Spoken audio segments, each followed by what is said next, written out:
My next guest is undefeated, and on next Thursday night on the 21st of April, will take on Jairo Lopez in a junior welterweight bout. Jousce Gonzalez, 11-0 and 1 with 10 knockouts. How you doing today?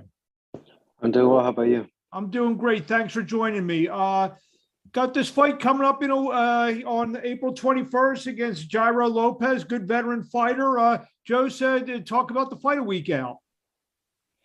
I'm ready. I'm ready to go. I'm excited. It's been a while since I've been in the ring, due to COVID, other stuff, and I'm just excited to go out and put on a show for the fans. Like you said, you've been out of the ring a little bit. You were rolling along. Did this layoff? Did you feel it affects your momentum, your undefeated momentum, knockouts, everything, or is it going to maybe take a few rounds to get back into things? No, I feel like if anything, it benefited me. It benefited my body.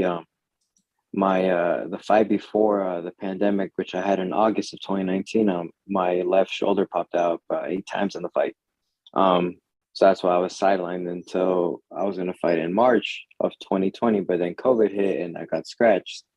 So if anything, it gave me more time to heal. And I just feel great. And if anything, it benefited me, and I'm just ready to go. Jairo Lopez, the 41 fight veteran. He's been in with a lot of quality names, a lot of, fighters that, we would have heard of and so forth. To talk about what he brings to the table. Like you said, he's a tough veteran.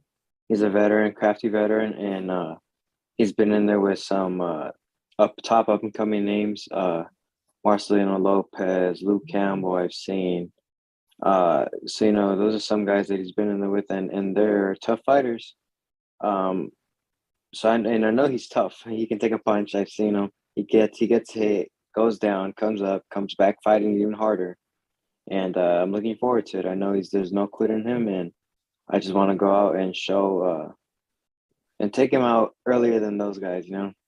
Yeah, like you said, you want to take him out. You're going, would like the knockout, 10 knockouts and 11 wins. Do you consider yourself a banger, or these knockouts they just come? I don't consider myself a banger. I try to go in and dissect my opponents, and they just go down. That's how I look at my style. I go in, I try to pick them apart, and the moment I start landing my punches, I see them phasing them, and then when you smell blood in there, you can't give anybody a chance. You got to go in for the kill. At 26 years old, I would imagine, a couple good performances, especially if you get him out of there in the form that some of these other veterans are even more spectacular than they did. We'll probably start seeing you on those big prospect lists. Is that what you're thinking? Yeah, that's my goal. I want to fast track it.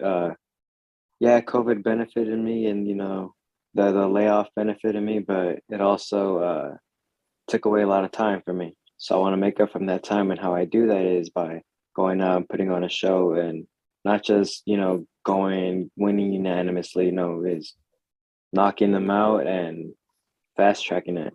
You're going to be on this nice platform on DAZN, a real nice card on a Thursday night, some eyeballs, no competition for any other boxing programs, anything like that. You feel this is a real opportunity to make a statement for you to maybe steal the show on next Thursday night on the 21st?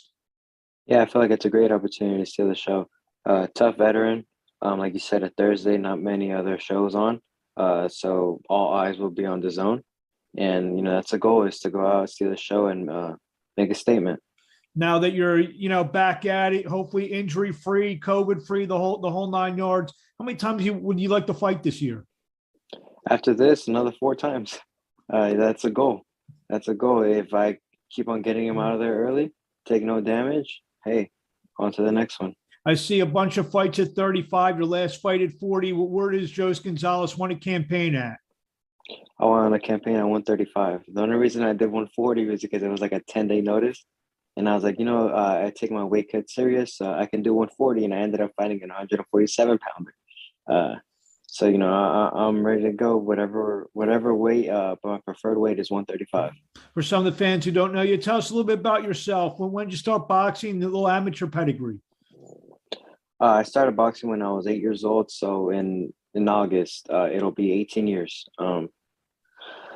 Amateur pedigree. I won multiple national titles. Fought some top amateur professionals now, and won several nationals, several states. I had about 150 fights. And that was my amateur pedigree. And now in the pros, I just want to get it going and get these fights out of the way and fast track it. Yeah, at 135, it's a great division.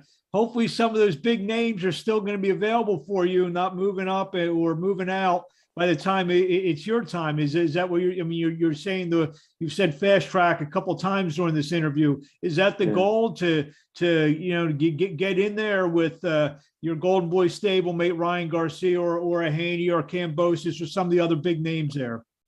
Yeah, that's definitely the goal. Those are the big names, and closed mouths don't get fed. I would like to fight the best. We're not here to look cute. I want to get this amount of Instagram followers, this and that. No, you want to earn those big paydays. You got to fight the big names, and to be the man, you have to beat the man. What do you want to say? Sorry. And if it's not at 135, then I'll meet them at 140 because eventually I'm going to move up as well.